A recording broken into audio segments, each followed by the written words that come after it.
យប់នេះខូចចិត្តតាមានមិត្តណាទុំនេះកុំដកបានទេអារម្មណ៍ខ្ញុំដូចជាសែតខូចចិត្តនេះមិនធំដុំគ្រាន់ជាអារម្មណ៍ឈឺមួយផ្លែតត្រូវការមិត្តភក្តិចូលចែករំលែកកង្វល់រឿងរ៉ាវខកចិត្តពិតមិនមែនលើកទីមួយជួបច្រើនដងហើយប៉ះចំតែស្នេហ៍ខ្លែងខ្លាយជំងឺស្នេហានេះខ្លាយជាប្រព័ន្ធការពាររាងកាយសូមហើយនៅក្នុងជីវិត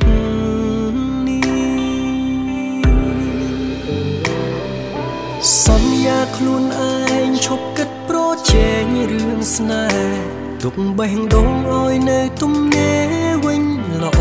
ជាងធ្វើមិនដាច់ចិត្តមនុស្សបដូរផ្លាស់ប្រែប្រួលមិនទៀងម្ដងរាំងម្ដងភ្លៀងមិនទៀ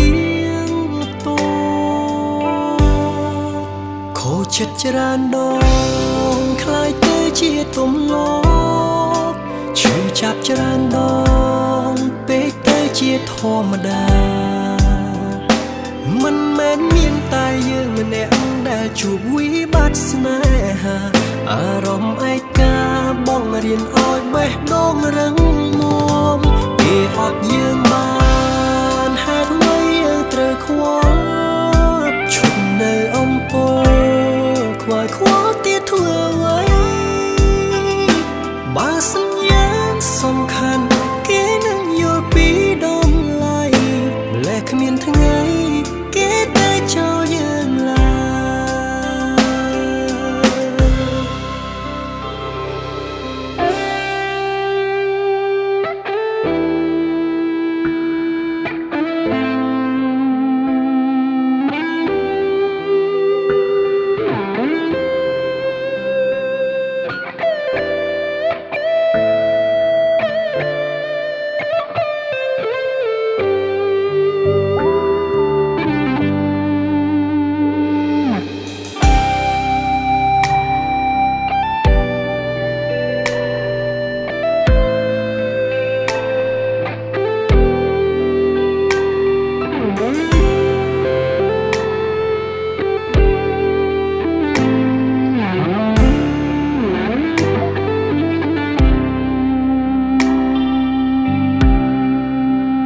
រឿងរ៉ាវខកចិត្ត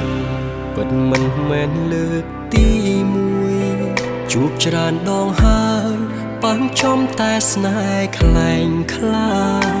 ជំងឺស្នេហានេះខ្លាយជាប្រព័ន្ធការពាររាងកាយសូមហើយនៅក្នុងជីវិតនេះសន្យាខ្លួនឯងឈប់គិតប្រជែងរឿងស្នេហ៍ទុកបេះដូងឲ្យនៅទំនេរវិញល្អជាងធ្វើមិនដាច់ចិត្តមនុស្សបដូរផ្លាស់ប្រែប្រួលមិនទៀងម្ដងរាំងម្ដងភ្លៀងមិនទៀងតោខូចចិត្តច្រើនដងคล้ายទៅជាទំនោរឈឺចាប់ច្រើនដ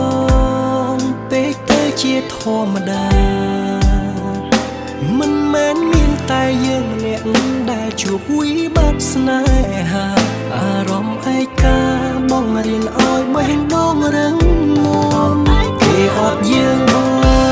នហេតុអ្វីយើងត្រូវខ្វល់ឈប់នៅអំពើខ្វាយខ្វល់ទៀតធ្វើអ្វី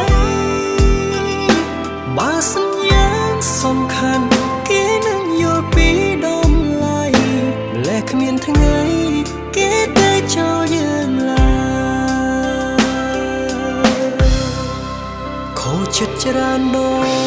ងคล้ายទៅជាទំនោរឈឺចាប់ច្រើនដងពេកទៅជាធម្មតាមិនមែនមានតែយើងម្នាក់ដែលជួបវិបត្តិស្នេ